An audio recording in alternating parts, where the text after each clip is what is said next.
welcome back to my channel. If it is your first time here, welcome.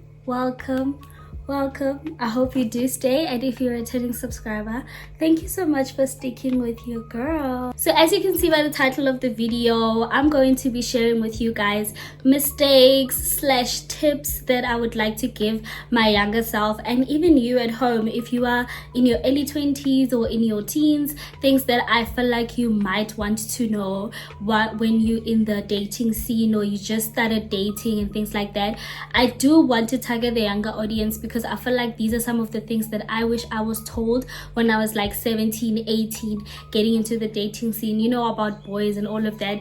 So yeah, if you are from a typical black environment where you know certain topics are taboo like me, you would know that it's very hard for you to have conversations with your parents or your older sisters or your aunts regarding dating, because they automatically just think, oh, you want to have sex now, you know what, you're a grown woman, you have breasts now, you feel like you're gonna be sleeping around and this and that. They always assume the worst.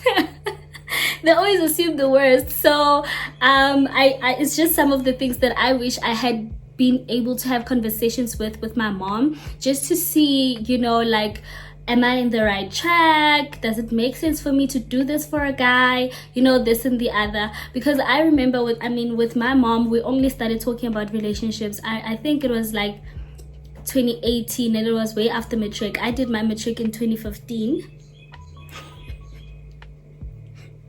I know, right? Yeah, I did my matric in 2015, and in 2018 is when I was able to have conversations with my mom regarding dating. Now, Kona, it wasn't even like in depth because you know, as my mom, like, we can't just suddenly jump into like very deep and sensitive things, whereas throughout my teens we didn't really have a conversation concerning stuff like that.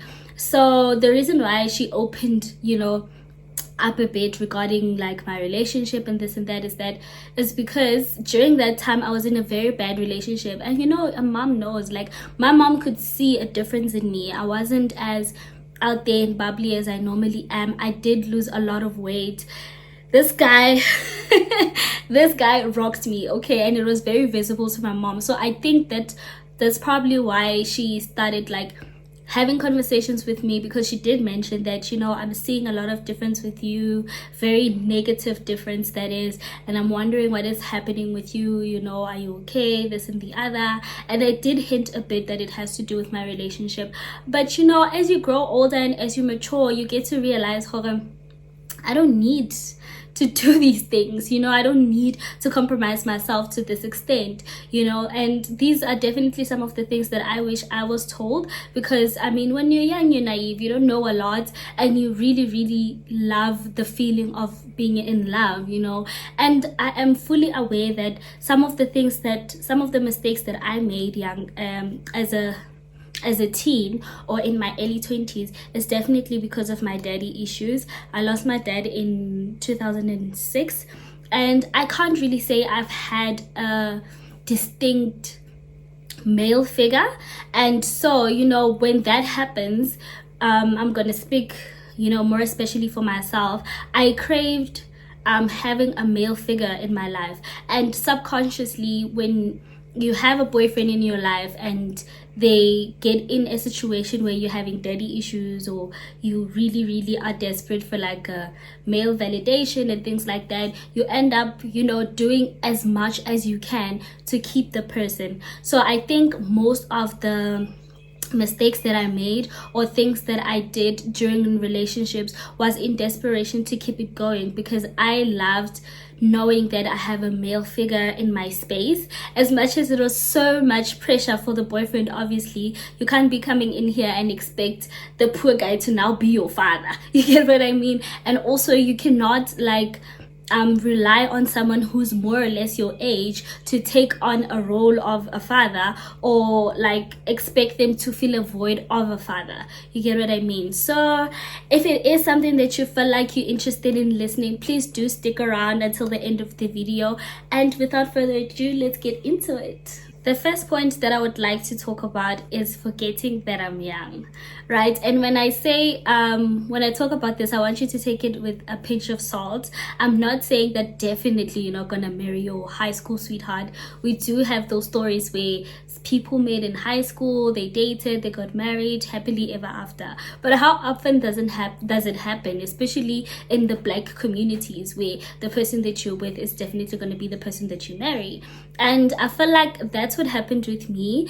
I wasn't, when you are in your teens, you really feel like you are an adult. And you feel like, you know what, I'm grown, this and the other. But you need to remember that you're still young when you're in the dating scene, in a sense that you need to remember that you do have time.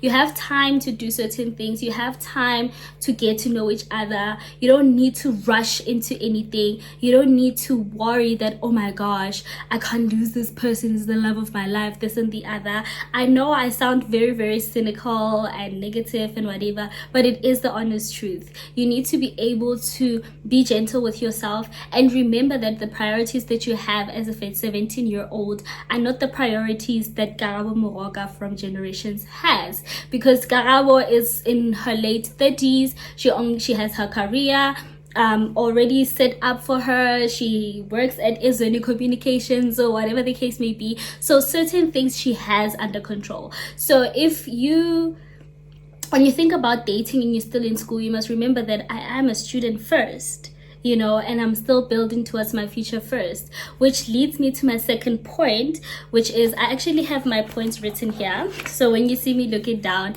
just know that I have them jotted down here. My second point is prioritizing. Like, you cannot have dating being at the top of your list when you're in your early 20s and your teens, simply because, like I said, you need to focus on the fact that you are in the process of building your future. I'm 28 years old and I still feel like I'm not where I want to be, and there are certain things that I make time for. As much as I am in a relationship and I do love my partner and I do prioritize my partner, I still need to remember that I have my own life and I have my own responsibilities, and that is definitely something that will be in the forefront when you're still young. So when you're still like in varsity, when you're still studying this and the other, you mustn't lose focus of those things simply because you are nervous to mess up your relationship. The other one that I feel like everyone should know by now, but I feel like I said, I am catering this for teens and for people in their mid-20s, is the fact that you shouldn't date for FOMO. A lot of peer pressure happens when you're in your teens and when you're still in high school, that everybody's dating, everyone already has their first boyfriend. You don't have to. You really don't have to. And that's the mistake that I did. I don't feel like with my first boyfriend, I don't think I was really having a crush on this guy and oh my gosh, I'd like to date them. I think I was being hit on so much and I just picked a guy who was better than the rest because everyone was dating and I wasn't. So I was like, okay, let me just try it out. That is something that you shouldn't do, simply because it might hurt the next person, number one, and secondly, you might fall into it, and then when the person hurts you, you might be like, and I didn't even want to date in the first place. So it must be because you want to, and it must be because you feel like you have a connection with someone, and it mustn't be because your friends think you're not cool for picking up a girl at the bar if you're a guy, or as a girl, your friends might be like, why are you not getting a boyfriend, this and the other. If it's not the time, it's not the time. So you shouldn't really worry about, I haven't had my first boyfriend yet, which speaks to my first point as well, that you should remember how old you are. Like, if you're 17, 18, 19, 20, even 21, you still have time. You don't have to now be at a point where because you're 21, you automatically think, I should have a boyfriend by now. If it's not in your list, it's not. It's not a train smash. You can always get a partner in a later stage, and it can still work out. And what's nice about dating at a more mature age is that your mind is at a better place. Your prefrontal cortex is developing. You are able to reason well, things like that. So be okay with taking your time. That's what I'm trying to say. The other point that I want to mention is the one that I explained with my mom noticing, is making excuses for being treated badly. I was in a bad relationship in 2018. This guy, Shem, he wasn't about it. Like, he really didn't like me. And it took me time for me to understand that actually he's doing this because he doesn't like me, you know. Like, it has nothing to do with I should have done this better, I should have fixed my hair like this, I should dress better, I should meet him at certain times, I should buy him that. It had nothing to do with that. He just didn't like me. If someone likes you and you're doing something that they're not particularly okay with, obviously dependent on their boundaries, but if someone is not okay with something that you're doing and you're in a relationship with them, they should be able to communicate with you. They should love you enough to be able to communicate with you and not now treat you badly or make you feel unwanted just because there's certain things that they don't like about you, which is something that I had to learn. And I'm grateful for that relationship because it taught me that. If someone doesn't like you, just leave. Like, just leave. It's okay. You're going to heal, you're going to cry. And I'm not downplaying breakup. Trust me, I've been in hectic breakups, so I'm not downplaying breakups. But what I'm trying to say is that you need to put yourself first. You shouldn't make excuses for being treated badly. You shouldn't make excuses if he doesn't love you enough to alter those words to you and say, look, I'm not happy with 1 2 3 4 5 in this relationship. Then you shouldn't be in a space where you make those points for him or look for excuses for him and now start asking, is it because I dress like this? Is it because I look like that? You came to me, especially with us girls, this person came to you and felt like you are a suitable partner for them. So now all of a sudden you need to change yourself. Now all of a sudden you need to dress certain clothes. Now all of a sudden, you need to compete with other girls. No. If the person is not into you and if they don't like you, because if he's cowardly enough, he's not gonna communicate it. So the best thing for yourself is to just leave. Do not make excuses for a man treating you badly. Anyone for that matter. If someone is having an attitude and not communicating it, I'm one person, I will ask, right? I will ask, is there anything that I've done to offend you? Is there something that you want to talk about? Whatever the case may be. If they say everything is okay, I leave. I leave. And I wish I had known that sooner. Maybe I wouldn't have lost some weight. But now I know better. Now I know that everyone has a brain, right? And if you don't like me, you're wasting my time. Some people are unfortunately cowardly and they're not going to be straightforward about it and saying, you know what, I don't like you, I don't think this is working out, and then they start treating you badly. Do you guys remember the trend on TikTok, on Twitter, about when a guy starts, I actually want guys to comment down below, why is it that that trend went so viral and it made sense to you guys? Like that stage where you start hating your girlfriend, whatnot. I need you guys to comment down below, why don't you dump the girl? Why don't you just leave her? Like, I want to understand that part. If I can understand that part, a lot of things would make sense to me. Because if you hate, hate is a strong word. If you hate having me around, if you hate my presence, if my aura repulses you, why are you not leaving me? Why are you not saying, you know what, let's end this? Because I feel like it would be tedious. It's tedious for me to be around someone I don't like. So why are you not exhausted by that? Please comment down below and explain to me why that is. The next point that I put on here is compromising myself or feeling like I need to do more. Definitely goes hand in hand with the previous point, because I feel like as much as you would want to do things to see your partner happy and all of that, you shouldn't be doing things to win their love back or to win their love, period.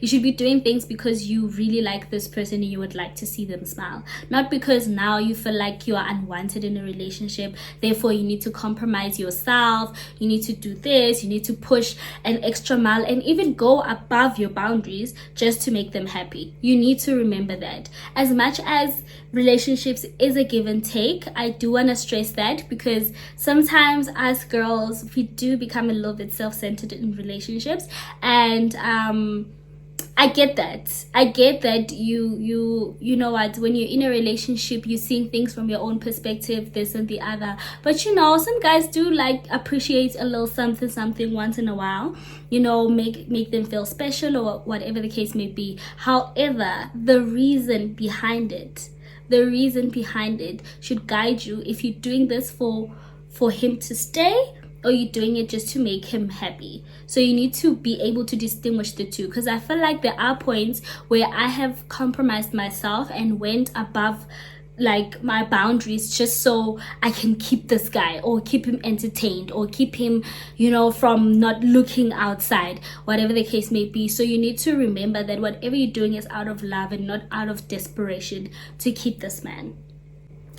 Now I'm gonna sit up straight when I share this last tip, which is the mistake that I did while I was still in my teens, when I was still in my early 20s, is having sex when I wasn't ready. And I feel like sharing this because I feel like that is the biggest mistake that I have made in the dating scene, right? So I dated this guy. He was my second boyfriend. Yes, he was my second boyfriend. We dated for about a year, if I'm not mistaken, and I wasn't ready to have sex. I wasn't even thinking about sex, if I'm being honest, during that time. And he was also a virgin, right? So now, because his friends were now starting to get into the groove of things, he felt like now I need to also be a part of it. You understand? So what happened is, he had a conversation with me, and crazy enough, he was actually like vocal about the fact that it's because his friends are doing it that he feels like now, you know, he also wants some. You get what I mean? And at first I was very hesitant. I remember we actually went to his place. He obviously was staying with his family. Well, I don't know if that's obvious, but he was in high school, so so he stayed with his family and they were out or whatever the case may be, and we were chilling in the living room, we were chatting and whatever, and then we started kissing, and then he went to parts that he doesn't normally go to, and I was like, what are you doing, sir? Like, what are you doing? And then he said to me, no, you know, I thought we spoke about this and that and the other. And I was like, but I told you that I'm not comfortable with it and I'm not ready. And then he said to me, I'm sorry, but if we're not able to do it, I think this is a deal breaker and we'll have to break up. And I said, okay, that's fine. I'm gonna leave, right? And then he just pulled me back. It's like, oh, sorry. That was very stupid of me. This and the other. I'm sorry. I didn't mean to put pressure on you. This, that. Cool.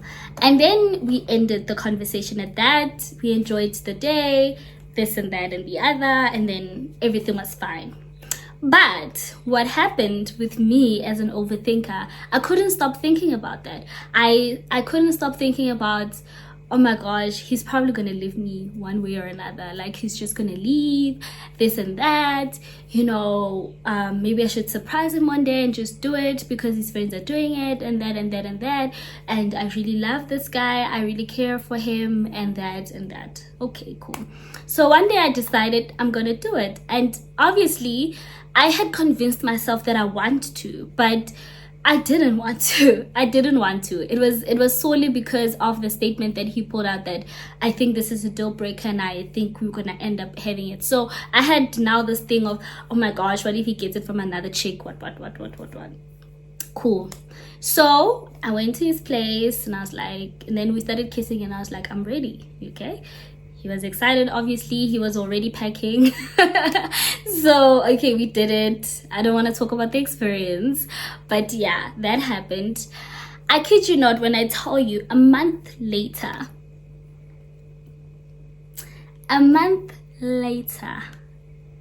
he cheated on me. And what angered me in that state is because I didn't have sex because I'm ready. I wasn't ready. I had it because of him and I was scared to lose him, but I lost him regardless. You get what I mean? So I wanted to stress this so much so that you understand that the only reason you should want to have sex is because you want to. Yeah. Am I making sense? The only time you should have sex is when you want to. I do definitely feel like it hurt a tiny bit more because I did it to keep him. So now it was the fact that I broke my virginity and this guy cheated on me a month later. And then I'm dealing with the fact that I lost my virginity to a cheater and I wasn't even ready. Like, I did it purely for him. You get what I mean? I didn't even enjoy it because he was a virgin and I was also a virgin and we both don't know what we were doing, you know? So it was just, you know, it just happened. So I really wanted to stress on this. Let it be because you're ready. Let it not be because your friends are doing it. Let it not be because this guy is telling you how much he's gonna leave you if you don't do it, whatever. Let it not be, you know, any other reason outside of you want to do it. I feel like that is the most important out of all the points, actually. So yeah, anyway, I hope you guys enjoyed this video. Let me know what you guys think. Let me know if you have any tips for anyone who wants to get into the dating scene. Let me know if there's anything that you have learned also, like in your dating experience, if maybe you are in your late 20s or your early 30s, or even if you're still in your teens, maybe something that you are currently learning. Please do drop it in the comments. Thank you so much for watching the video. Please don't forget to give it a like and a comment, and I'll see you guys on my next one. Bye.